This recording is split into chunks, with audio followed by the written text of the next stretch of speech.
Okay, so we are We're starting the fourth parak in Avodah Zarah. We're on the bottom of Mem Tesem and Beis. So we're starting the fourth chapter. We are on the bottom of 49b.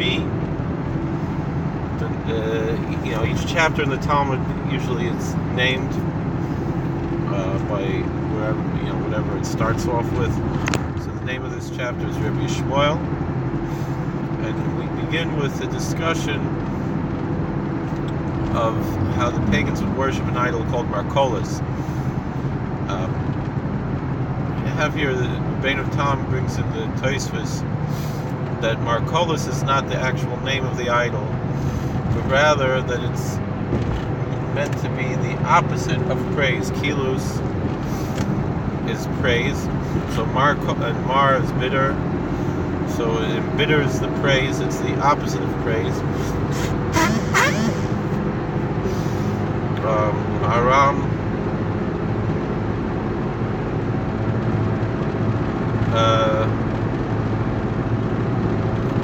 does not understand it like that, but rather the name of the idol was Kilus, and that Mar means the opposite of Kilus. And also, the Sheikh Kabetzes brings the name of Tosfos and Tosfos Arash,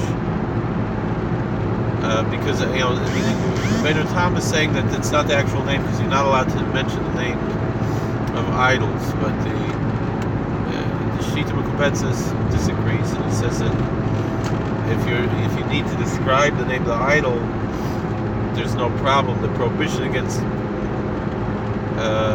mentioning the name of idol is mentioning it in worship, not mentioning it in a descriptive form. And the Aruch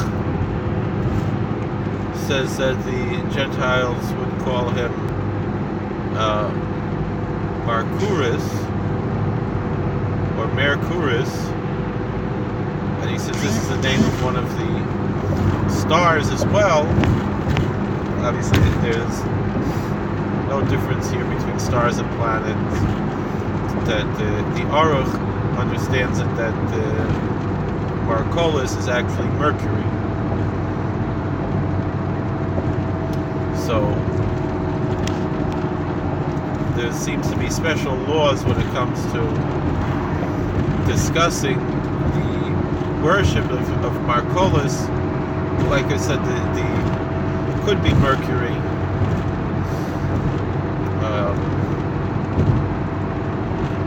The Meiri discusses it at length, but essentially, the way they would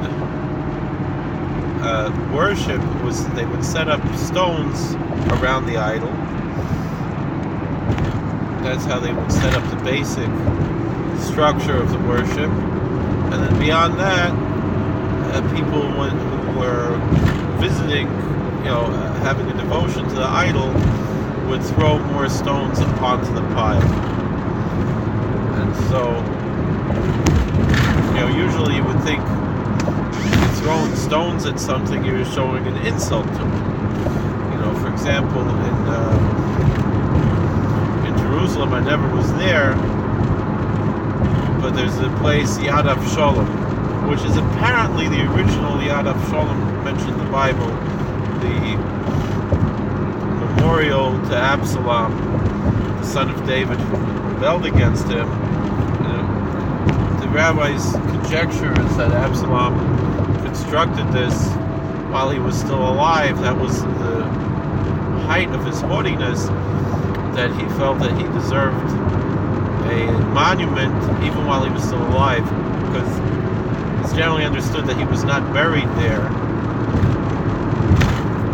However, to show our contempt for Avshalom, for Absalom, there seems to be an old custom to throw rocks at Yad Avshalom. It's an old old custom. I don't know if it's really such a kosher custom or not, but it's one of these old, Jerusalem superstition type of things, of which there are many. Again, I myself had never been there. So the assumption would be that you throw a rock at someone, you're showing contempt, obviously, but Markolis, that was the way it was worshipped. So there's the Baal Peor, where they would actually defecate or relieve themselves on the idol. Generally, you would assume that relieving oneself on on something would be a measure of contempt. Sometimes I've heard it be explained that it sounds really disgusting, but then the explanation of Baal Peor is that they should get into such a state of ecstasy in their worship of this idol of Baal Peor that they would lose control of their bowels. But in any event,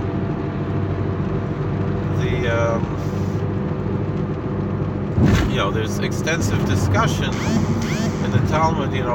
What if somebody is thinking that they're insulting the idol by throwing rocks at it or relieving oneself on it, and in fact that's the way that the idol is worshipped, and they wind up actually committing the sin of worshiping the idol. And so that's the issue here with Markolis, throwing a stone at Markolis. So the Mishnah says, Rabbi Shmuel Omer Shalosh Avonim Zu b'tzad zu Zo b'tzad zo b'tzad Markolis. What if there are 3 stones all next to each other, next to a big pile of rocks of Markolis Asuras? Once you already have 3 rocks and they're not directly on the pile, but they're nearby, it could be assumed that 3 rocks were there adjacent to the vicinity of the pile, that someone tried to throw a rock and they kind of missed, or they fell off of the pile, or whatever it is. So those stones are prohibited use because it's takrovus of Avodah Zarah, and something was offered to an idol, so it can never even have bittul. It can't be nullified. Shtayim mutaros, but if it's only 2 stones, then you don't have to assume that they were thrown there as an act of worship, and you're allowed to use the stones for your own benefit. The sages say, Sheniros imo asuras sheniros mutaros.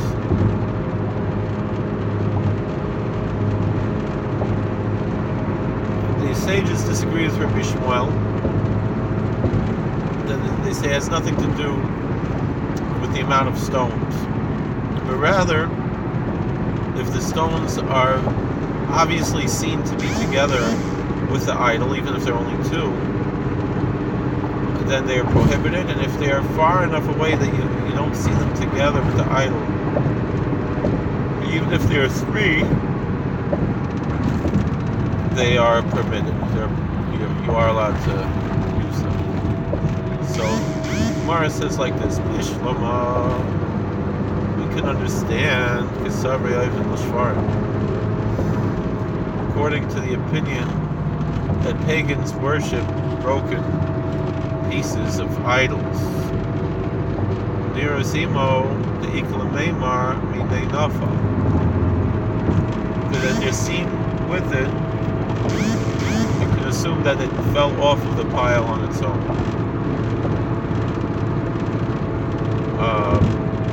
Asura, so therefore they're prohibited to use Shein Nirosimo Mutaris. If they're not seen together with it, that it didn't fall off the pile. They come from somewhere else, and they're permitted. El Rabbi Shmuel mais kasaver. So we understand what the rabbis are saying. But what is Rabbi Shmuel saying? What is the difference between 2 and 3 stones? If they serve broken pieces of idols, even if they are 2 stones, they are prohibited. If the pagans don't worship broken pieces of idols, even 3 pieces are not worshipped. Perhaps we could also say it's not clear if we're saying that these stones have a din of takrevis of a Zarah of a Zarah itself. If it's a Zarah itself, then a Gentile could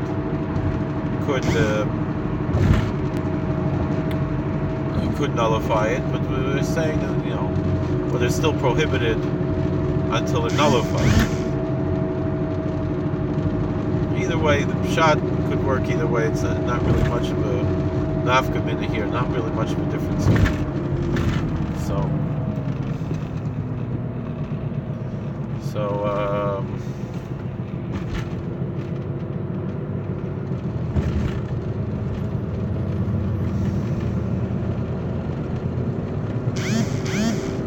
Amar Rav Yitzchak bar Yosef Amar Rabbi Yochanan. Rav Yitzchak bar Yosef said name Rabbi Yochanan. Yedua k'shenishru mimenu. It's obvious and well known. You know that the stones that you're finding fell off of the pile.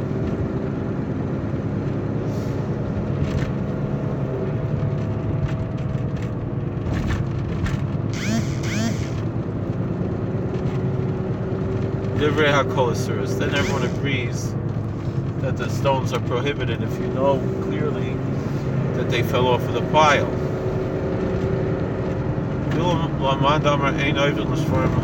Even according to the opinion that pagans don't worship broken pieces of idols, it still is prohibited. Akum delav hainu orche avol hachad mikara tabrei midbar. Because in general, when we're talking about idols and broken pieces of idols, we're talking about idols. It's not really so much a question of a general statement, but rather what is the custom of that particular form of worship. If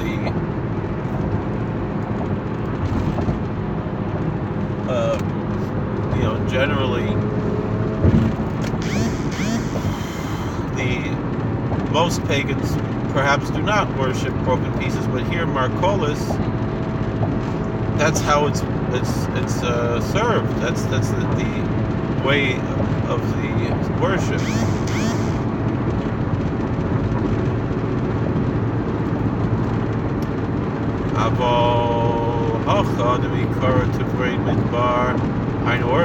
Here we're talking about things that are already broken. That is the way that the idol is served.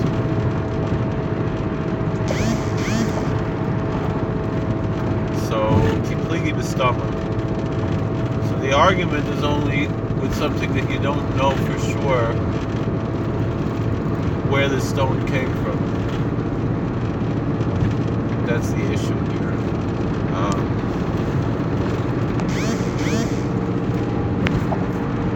Let's get over to number Aleph. Let's see if we have any.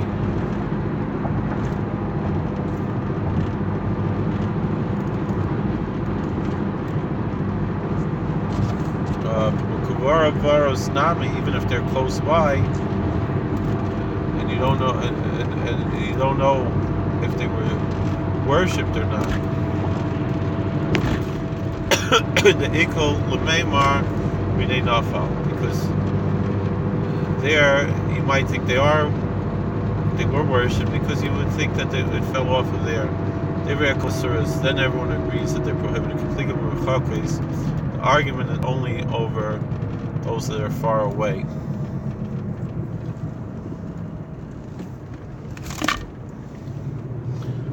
right. So I think this is where we should end off. Thank you for watching. God bless. Please like, share, and subscribe, and comment, and all the best.